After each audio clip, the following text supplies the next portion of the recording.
यकीनन आपने कभी न कभी रात के आसमान को देखकर ये सोचा होगा कि आखिर वहाँ क्या है।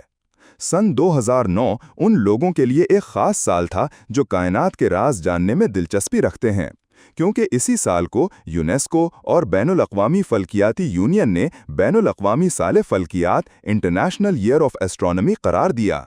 लेकिन 2009 ही क्यों? क्योंकि ये वो साल था जब गैलीलियो गैलीली ने 1609 में पहली बार एक सादा दूरबीन को आसमान की तरफ मोड़ा और ऐसी दरियाफ्तें की जिन्होंने हमेशा के लिए कायनात को देखने का हमारा अंदाज बदल दिया। इसी तारीखी लम्हे की याद में नासा की 3 बड़ी रस्तगाहों स्पिट्ज़र जो इंफ्रारेड रोशनी को देखता है, चंद्रा एक्स-रे मुशाहिदात के लिए और हबल मरी रोशनी के लिए नुमाइंदगी करते हैं, ने मिलकर एक मशहूर Kahkashan pan wheel Galaxy M101 की एक बिल्कुल नई तस्वीर पेश की। गुज़िश्ता 400 सालों में न सिर्फ हमारी टेक्नोलॉजी बल्कि कायनात को समझने का हमारा इल्म भी बेहद तरक्की कर चुका है।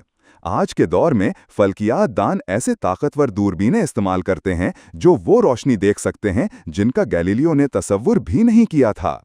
1970 की दिहाई में केट पीक नेशनल ऑब्जर्वेटरी से ली गई M101 की ये फोटोग्राफ उस वक्त की बेहतरीन तस्वीर में शुमार होती थी। लेकिन वक्त के साथ साथ बड़े दूरबीनों और डिजिटल डिटेक्टर्स ने हमें कई ज़्यादा साफ और बेहतर तस्वीर फराहम की हैं। खला में मौजूद रस्तगाहों ने तो आसमानी अजसाम को देखने के हमारे अंदाज को ही बदल कर रख दिया है। मिसाल के तौर पर स्पिट्ज़र, चंद्रा और हबल की जानिब से ली गई M101 की ये नई तस्वीरें देखें। हर तस्वीर कायनाती रोशनी के एक मुख्तलिफ हिस्से की नुमाइंदगी करती है, एक्स-रे, मरी रोशनी और इंफ्रारेड। जब हम इन तस्वीरों को यकजा करते हैं तो हमें एक हैरान कुन और गहराई से भरपूर तस्वीर हासिल होती है। मगर एक सवाल ये पैदा होता है, हम ऐसी रोशनी को कैसे देख सकते हैं जो हमारी आंखें देख ही नहीं सकती? इंसानी आंख एक हैरत अंगेज हयातियाती आला है जो मखसूस किस्म की रोशनी यानी मरी रोशनी को देखती है। हमारी आंखों में 3 अक़साम के कौन सेल्स होते हैं जो सुर्ख, सब्ज और नीली रोशनी पर रद्द अमल देते हैं। हम जितने भी रंग देखते हैं वो इन्हीं 3 रंगों के इम्तिजाज से बनते हैं।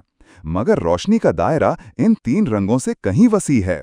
मिसाल के तौर पर इंफ्रारेड सुर्ख रंग से ज़रा नीचे मौजूद होता है। अगर इंसान किसी सर्द और सुर्ख सितारे के गिर्द इर्तिका पाते तो शायद उनकी आंखें इंफ्रारेड देखने के काबिल होतीं और उनका तसव्वुर रंग बिल्कुल मुख्तलिफ होता। तो फिर हम नज़र न आने वाली रोशनी को कैसे देखते हैं? यहाँ टेक्नोलॉजी हमारी मदद को आती है। हम एक्स-रे या इंफ्रारेड जैसी गैर मरी रोशनी को ऐसे रंगों में तब्दील करते हैं जो हमारी आंखों को समझ आ सकें। उन्हें नुमाइंदा रंग कहा जाता है। मसलन स्पिट्ज़र की ये तस्वीर मुकम्मल तौर पर इंफ्रारेड डेटा पर मबनी है, मगर हमने इसे ऐसे रंगों में पेश किया है जो इंसानी आंख पहचान सकती है। इसी तरह चंद्रा की तस्वीर एक्स-रे डेटा से बनी है, मगर हमने इसे भी काबिल फ़हम रंग दिए हैं। ये तस्वीर जाली नहीं होती बल्कि ये बसरी तर्जुमे होते हैं, इसलिए उन्हें फॉल्स कलर की बजाय रिप्रेजेंटेटिव कलर इमेजेस कहना ज़्यादा मुनासिब है। अब इस तस्वीर का मुवाजना करें हबल की कुदरती रंगों वाली तस्वीर से, जो कि M101 को कुछ वैसा ही दिखाती है जैसे हमारी आंख असल में देख सकती है अगर हम बहुत करीब होते या हमारी बीनाई बहुत हसास होती। आखिर में हम तीनों मुशाहिदात को मिलाकर एक शानदार जामे तस्वीर बनाते हैं। इस मुरक्कब तस्वीर में नीला रंग एक्स-रे चंद्रा को, सुर्ख रंग इंफ्रारेड स्पिट्ज़र को और पीला रंग मरी रोशनी हबल की नुमाइंदगी करता है। इन रंगों को तफवीज़ करने का कोई ख़ास फार्मूला नहीं होता। ये एक ऐसा अमल है जिसमें साइंस और आर्ट दोनों की शराकत होती है। बाज़ औक़ात मुख्तलिफ रंगों के इंतखाब से तस्वीर के मुख्तलिफ पहलू उजागर होते हैं। हो सकता है आपको किसी एक अंदाज की तस्वीर दूसरी से ज़्यादा पसंद आए, चाहे डेटा एक ही हो। 400 साल पहले गैलीलियो के पास एक छोटी सी दूरबीन और एक बहुत बड़ी जुस्तजू थी।